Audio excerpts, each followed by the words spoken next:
And they've done that in partnership by speaking to people. Not everything has been agreed with. I do understand that, but I think when people will look back in, once the sort of, hopefully the dust has settled over this sort of the COVID crisis, over the coming years, people will look back at the sort of the last 18 months, 2 years that we've seen from, and the way that many of the sort of grants have been administered, and the way that the local business community has been listened to and partnered with, and it'll be seen as a good response and one of the better things that we've done. And it's in that kind of spirit of partnership that Mark asked me to chair this, knowing that he'd be in an area that he wouldn't be able to speak. But I'm very mindful that this is also my sort of first rodeo in this meeting, and as such, and I've likened my last few months running the finance to being a bit like, for those who are aware of cricket, being a bit like the night watchman. My job is not to score runs; it's just merely not to get out. So with that in mind, I very much intend to allow Caroline and Roger, if appropriate, to run what is going on this evening, and I'm here to listen. So please, either tonight or in sort of days, weeks, and still a couple of months yet to come, if there are any issues, don't hesitate to get in contact. Caroline. Thank you. I think it might be useful just to do some introductions, because there's a few new faces compared to those who normally turn up. So I am Caroline Holland. I'm the Director of Corporate Services, also known as the Section 151 officer, so the ultimate person responsible for the budget of the authority. If I then sort of ask Roger to introduce himself, please. Good evening, everyone. My name's Roger Kershaw. I'm the Assistant Director of Resources. Right. And then many of you may know already David Kepler. Evening, yeah, David Kepler, Head of Revenues and Benefits. Just so everybody knows, this is now on YouTube, I'm told. So it's being recorded and aired. James? I'm James McGinley. I'm the Assistant Director for Sustainable Communities. So it's economic development, but also the planning and property teams within the council. Sarah? Hi, good evening, everybody. My name is Sarah Xavier. I am the Programme Manager for Business and Economy at Merton. And then Claire. Hello, good evening, everybody. I'm Claire Morris. I'm the Estate Coordinator for the South Wimbledon Business Area Business Improvement District. Thank you. Jane? Hi everybody, I'm Jane Lancaster. I'm the Managing Director of Wimbledon School of English, which has been in the borough since 1964. Okay. Craig? Yeah, good afternoon, everyone. I'm Craig Hurring. I'm the new Chief Executive of Love Wimbledon, replacing Helen Clark-Bell, who recently stepped down after we were successful in our second renewal ballot. So I'm about just over 2 weeks into position. Thank you. Lynn? Hi, I'm Lynn. I'm the Communications Officer leading on the business and regeneration side. Thank you. We have then a few other councillors who haven't yet spoken. So, Councillor McLean. Thank you, Caroline. So I'm Councillor Nick McLean. I'm the Councillor for Cannon Hill Ward and the Conservative Group leader and leader of the opposition on Merton Council. Thank you. And Councillor Fairclough. Thanks, Caroline. I'm Anthony. I'm the leader of the Liberal Democrat group of councillors on Merton Council and a Dundonald Ward councillor.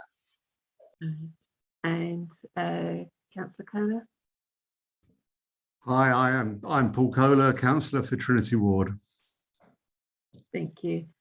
I don't know, Mark, we may not have been streaming when we first started and you did your introduction. I didn't know if you just wanted to briefly say, if people don't know already who you are.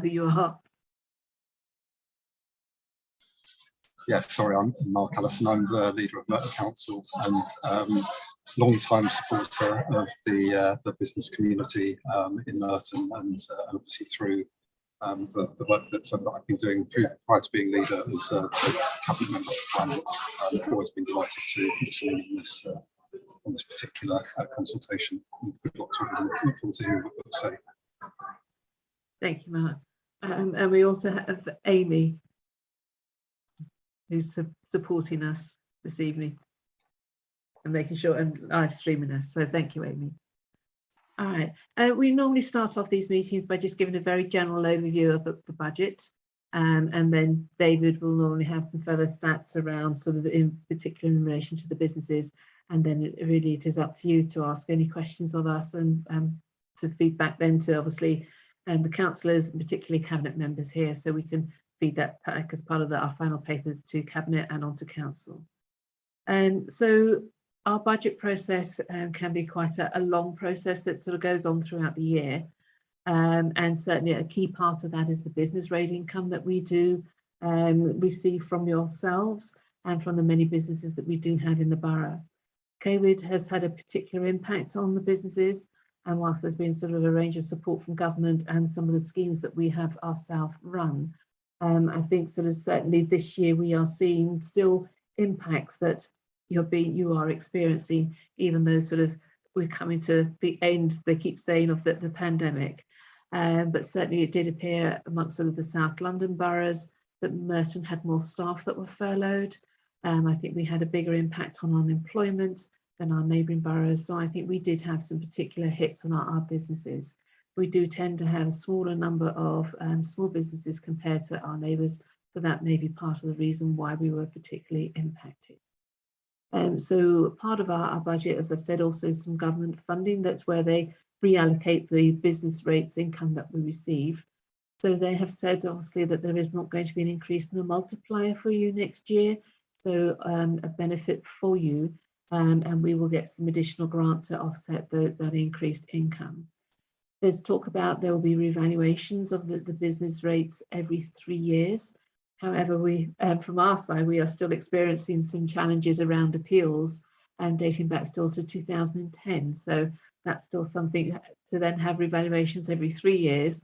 We're looking forward to hopefully getting some of those old revaluations through the process and off the books to be able to focus on those new ones, which will be of particular concern to you.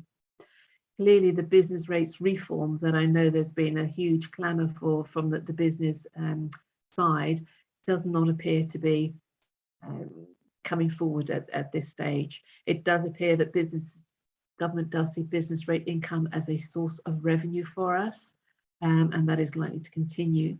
The news in the budget around an online sales tax consultation paper it doesn't appear to be progressing as fast as we originally thought, but that again could have an impact on some of the businesses in the borough. So we have to deliver a balanced budget for our services for the next financial year. We have a legal duty to do that, and certainly as part of the budget process so far, we are on track to do that. We have one final paper to take to Cabinet and the beginning of next month before we then set out our council tax for the rest of the borough as at the council meeting in March. We have someone, I think Jane, you mentioned 1964. In the very old days, we were allowed to set our own business rates, but we are no longer allowed to do so. We are allowed to, I think, reduce the business rates, but it's very rare that we do that because then we bear the full cost of that, because obviously at the moment, some of the business rates income that we receive goes to the GLA and also to central government. We do have some schemes to help businesses, so some to move into the borough, and we've just actually approved one this week for a film studios in the east of the borough to actually move in, so that's really good news. And also for those who are experiencing difficulties which are non-COVID related, so that's certainly what we've also been looking at as well. I think for now I'll leave that there and ask David to do a few words around some of the work that he's been working very closely with the businesses to help run some of the support schemes you are very well aware of, and the 3 that we still have currently ongoing at the moment as well, to get some monies or benefits to you out the door by the close of play of March this financial year. David. Thanks, Caroline. And you've covered a couple of things that I was going to mention. Picking up on the revaluation, the next revaluation is next year, is April 23. So there will be, so the valuation office are working on that this year with the revaluation taking place next year. Just to give you a bit of context, so we try to collect £73.6 million in business rates. In addition to that, there's 2.1 million that we collect on the BRS. So for Merton, we're trying to collect 73.6%. As Caroline says, that is shared out between Merton, the GLA, and the government. We retain 30% of that. So just to give you a couple of other pieces of information, this year we've granted £18.6 million in the government's extended retail relief. So that's businesses in retail, hospitality, leisure. The government have announced that that is changing from April. So for this year, it was 100% relief for the first 3 months and then down to 66% from July onwards. Next year, that relief is reducing to 50%, and there is a cap on it of £110,000. So any business can only get up to £110,000. So we're estimating next year that we'll be granting about £9 million in retail relief. As I say, this year it's £18.6 million. So you can see the increase in the rates from those retail businesses that we'll be trying to collect. The collection rate for this year is actually surprisingly good. It's up on last year. To give you a bit of context, we normally collect within the financial year about 98.5% in business rates. So of the net rates that we're collecting. Last year, which was obviously impacted by COVID, that collection rate was marginally over 90%. That equated to £3.8 million reduction in income. And as I say, Merton's share is 30% of that, so 1.15 million. So Merton's income was down by 1.15 million because of the impact of COVID last year on the business rates collection. This year, we have been undertaking recovery. It's trying to get the right balance between trying to help businesses that need help, and we're deferring payments from them where we can, and ensuring that those businesses that we think can afford to pay their rates do pay their rates. So we have progressed recovery, we have court hearings, some cases have been passed to our enforcement team.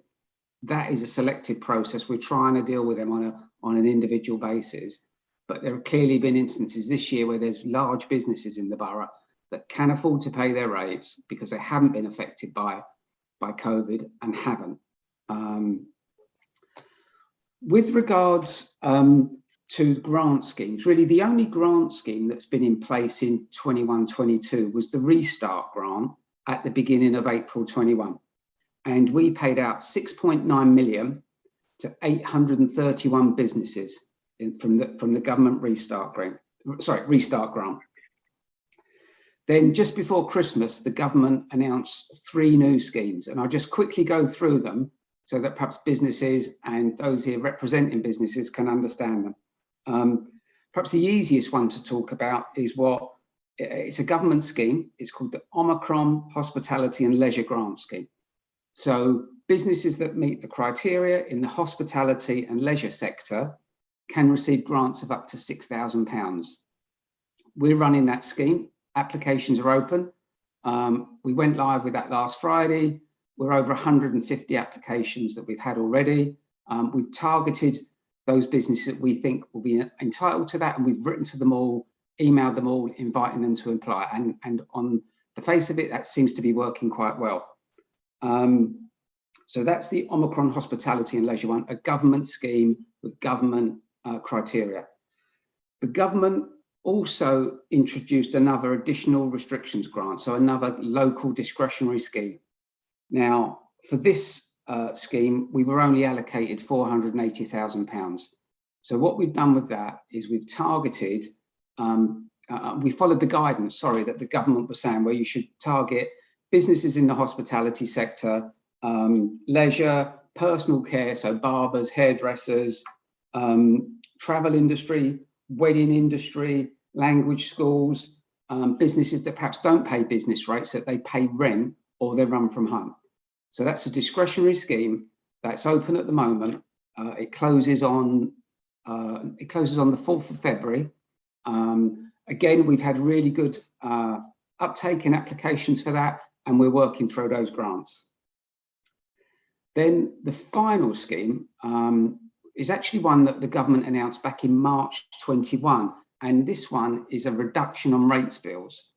And I know when we've had meetings before, I've sort of talked about this, that the government have introduced this scheme, but it took them until December to release any guidance on it. So Merton have been given just under £4.8 million to give out reductions in business rates bills to businesses that haven't had any help with their business rates previously. So pretty much the criteria is, if you've received the extended retail relief, the nursery relief, you're not eligible for this grant. But it opens up to all the other businesses out there, those that have applied for these reductions previously, and we've not granted it because we felt that they've not met the government criteria. This scheme opens up applications for them. As I say, it's a reduction in the rates bill. It isn't a cash grant as many of the government schemes are, but it will enable us to target those businesses that haven't had any help, those in the hospitality supply chain that missed out on the original retail grant scheme, sorry, the retail relief schemes. It enables us to help those businesses with a reduction in their rates bill. So it's a £4.8 million scheme. It's a discretionary scheme, so it needs Cabinet approval. It's going to Cabinet on the 7th of February. We hope to go live with it after the call-in period, around about the 15th of February. We're looking to a 3-week window application. Again, I've written to all businesses in the past week and a half, advising them of all the different schemes that's going on and when they can look on our website to see the information. I'm doing a webinar on Thursday with the Chamber to try to promote these different schemes to all the businesses out there. As I say, this scheme, 4.8 million, the only downside is we won't be able to tell businesses how much reduction they'll get until we've seen all of the applications and we've assessed them. Caroline, I think that's covered everything that I wanted to say, but obviously I'm happy to take any questions. Thank you. James or Sarah, did you want to say anything before we open it up to questions? Well, if I may, Caroline, thank you. I think it was really just to say that the thrust of the sort of economic development and the broader support team over the last year has really been working with colleagues across the council in many ways to try and make sure that the flow of information about what's available by way of grants, supporting the Chamber to do the webinars to clarify those has been one of our main thrusts. That group included communications, but also things like the RSP, which is regulatory services, so things to do with advising businesses on the levels of protection, etc., that they could take to reassure their staff and customers. And very much the focus has been to assist colleagues across the council to make sure that we did what we could to make things easy for the business support to be given out. We've installed in various locations across the borough things like parklets, so it was bringing some outside space to particularly the food and beverage industry so that they could have some expanded space, particularly when the restrictions were quite significant in terms of internal use of food and beverage, pubs, restaurants, etc. We continue to do that. We are evolving into what do we do to support to businesses, and after the pandemic, we hope we can see some glimmers of light that would support us getting back to a steady state, albeit, as many people will have seen, that the Merton, which was approved by Cabinet, re-emphasises the importance of our high streets, the importance of local economy, and it's what we do to support that. We're also shortly to launch an app, which is quite significant in addition to its genesis was how could small businesses compete with the likes of Amazon. I know that seems a very big ask, but what it does is it allows businesses to post what their opportunities are, not just retail and delivery businesses, but actually accountants, lawyers, the whole range to promote themselves, and also encourages business to business activity. That's being tested, and we hope to release that as a all singing, all dancing app in the very near future. So very much the focus is supporting businesses through the recovery, supporting our high streets, and looking to make sure that there's a very much a joined up approach across council teams to demystify some of the support that our residents and businesses need in the future. Thanks, Caroline. Thank you. Sarah, was there anything additional you wanted to say?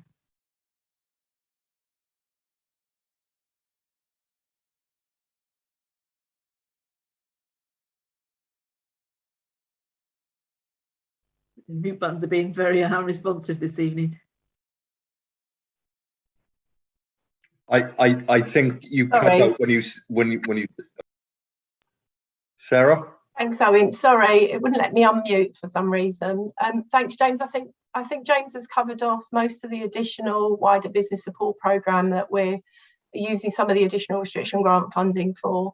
Yeah, just I suppose to add that we continue to work very closely with partners, particularly the BIDS, the Chamber of Commerce, to reach out, connect with people, with the businesses locally, to try and get messages out as soon as possible, and to be there and help as much as we can with getting those messages out and delivering support locally. It's been very much a drive for shop local, stay local, and the circular economy going forwards.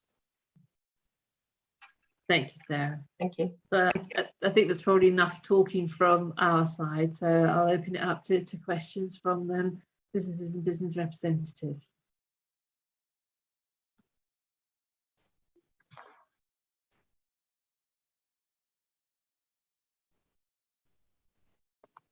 Jane. Just an easy question. Can businesses apply for more than one of the three, David? So, for example, the rates reduction and the ARG. Yeah, absolutely. They sit alone. So the rates reduction, Jane, you won't be able to apply for that probably till the middle of February, as I said, but absolutely you can apply for both. Great, thank you.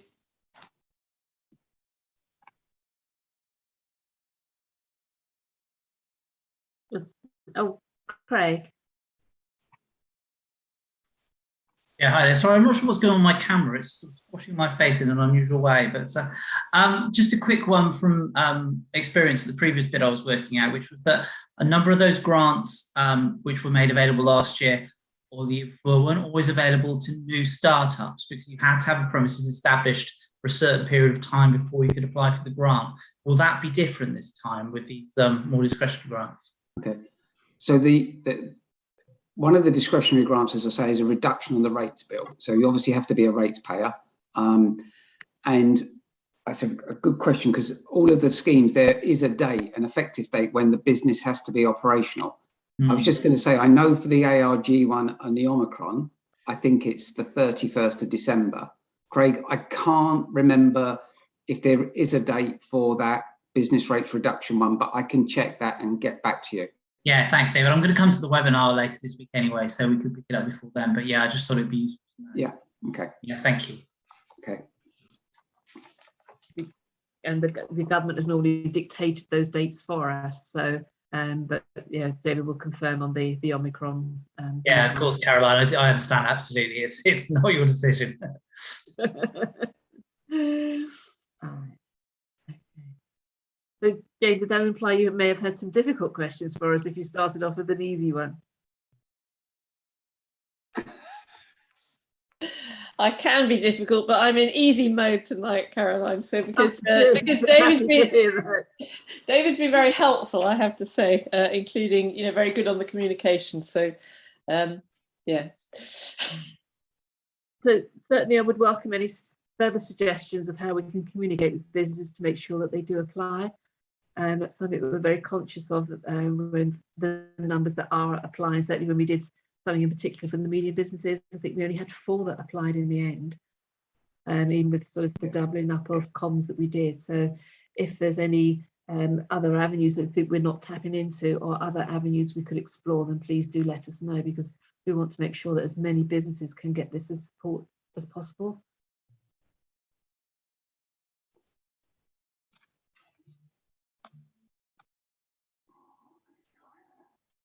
So I didn't know if there's no sort of questions coming forward at this stage from the business side, and if councillors had any other observations or views they wanted to share. Paul.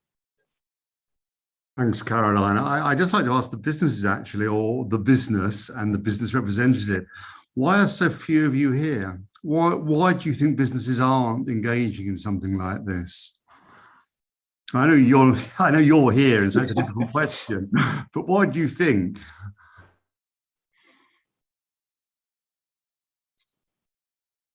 Claire.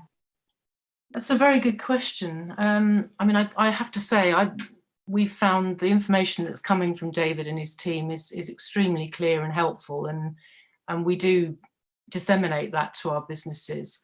I don't know whether it's just that, you know, they're quite reluctant to come forward, or whether they're just so busy that they don't focus on things. You know, we find that actually, in some respects, sort of constantly badgering them isn't perhaps terribly effective, because people get fed up and, you know, it's them again, we won't bother reading that. So I certainly find that sort of being quite selective about when and how much information we're giving them and pointing in the right direction is probably more effective. But I think the answer to the question is I personally really don't know. And I don't really know how you get over that. You know, you can give them as much information as possible, but up to them whether they choose to take note of it. So I mean, we'll certainly give some thought as to how perhaps we might better communicate or give them more information that might help. But it is a difficult one, I have to say, from personal experience. We did actually have 5 other businesses that had enrolled that were going to attend, but I guess something's cropped up and they're unable to attend tonight. So I was expecting actually a few more businesses actually. Just before I bring James in, I think there were times, Councillor Kohler, where we had no one turn up at all. So this is actually quite a good turnout. I think Paul is bridging to an important point that, you know, it does feel more like a scrutiny meeting than a meeting with the sort of business community. And I think, you know, when we're looking at the Merton 2030, you know, one of the principles is better engagement. And I think, you know what I mean, the dialogue, we need to find a way, you know, and we can say, you know, you can't bring a horse to water, but ultimately we do need to find a way to better encourage people into these participative meetings, because we're only going to get the sort of right approaches or right policies or be able to explain what we can and can't do if we do that. And I just think there's something important there about aligning it and being better at this stuff. You know, and that isn't like officers need to be better. We just need to be better as a community, engaging with each other. And I think we probably, you know what I mean, it's one of those things where we almost need to have a meeting about a meeting, in that perhaps the representatives from the businesses here need to ask the businesses why, you know, what does the council need to do to get you to engage with them on certain issues. And the answer might be, you know, they're happy to elect a person, or, you know, there's few, you know, they're never going to do it. But I'm sure we can push out to find a better view and try and increase the uptake over the coming years, because I do think there's an increasing role for economy-facing meetings, as it's increasingly accepted that local authorities have a role in that place, whereas perhaps in the middle of the last decade it wasn't necessarily accepted as such. Thank you, Owen. James. Well, I think it was just by way of anecdote, but we have used the Chamber of Commerce quite a lot as both a provider of information and also a sounding board. And certainly what they've told us most recently is that the businesses are head down dealing with getting out of the pandemic. So to some extent, if there's something that's very important, they will turn up, and that's where a lot of the webinars have been successful, because they've been very targeted. But I think, taking Councillor Pritchard's point, I think that gives us the data protection aside, it's given us a lot of insights into businesses and what they do respond to, and what benefits them most in terms of the use of their time. And I think we certainly know at the moment a lot of businesses, it's information about the grants regimes, it's information about what funding's available. And I think we need to see how we build on that moving forward, because it has given us an insight that perhaps we didn't have beforehand. Thank you. Jane. So I don't think it was 100% clear what this meeting was about. It was a business rate consultation. And so, yeah, I came along because I have an opinion, as you know.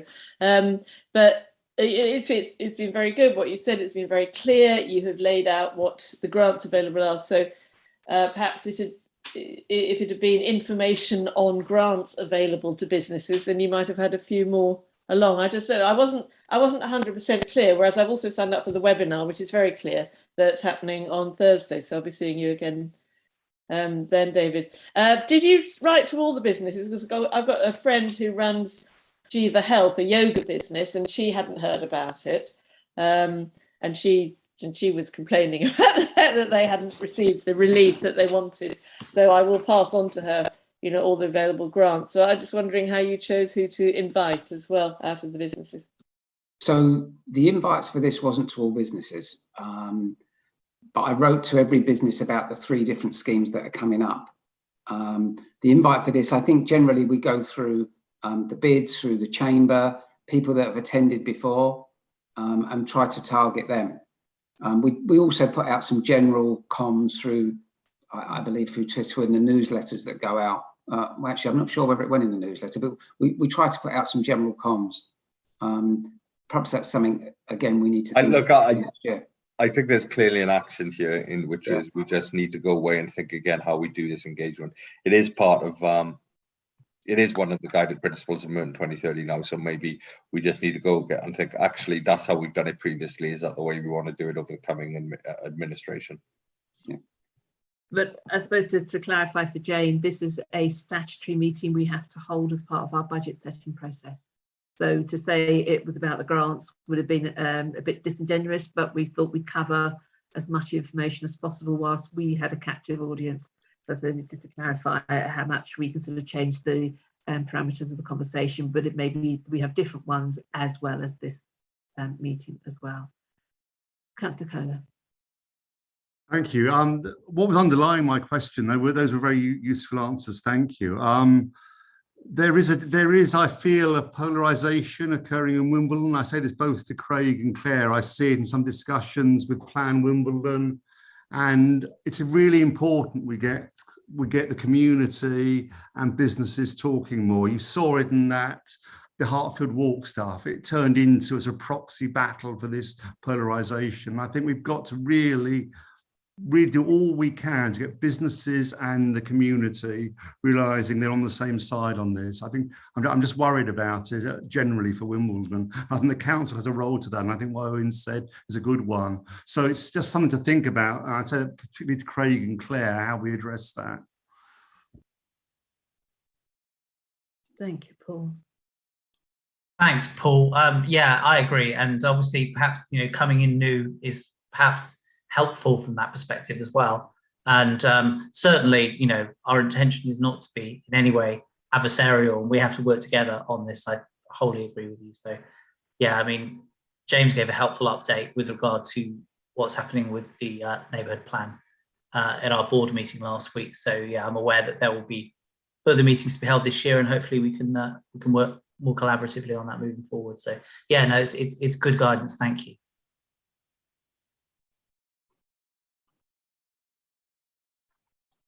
Just wondering, Jane, did you want any further comments or observations before you had to leave us? No, thank you very much. It's all been very clear and good to meet you all. And I'll see some of you at the webinar on Thursday morning.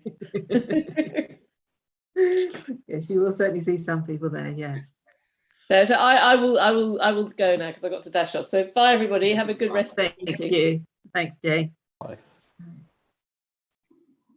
I can't see any further hands up or hands being waved, even with your soft focus, James, either. I can't see anything further coming from you. So just obviously, if there's anything in particular that you want the Cabinet to be aware of as part of the budget process, and then happy to take some views and comments on that, and we can feed that back to as I said, Cabinet on the 7th. If not, we'll certainly take on board about how we can engage in a different way with you throughout the year as part of the Merton 2030 principles, as well as then having this as the statutory meeting almost to wrap everything up, as it were.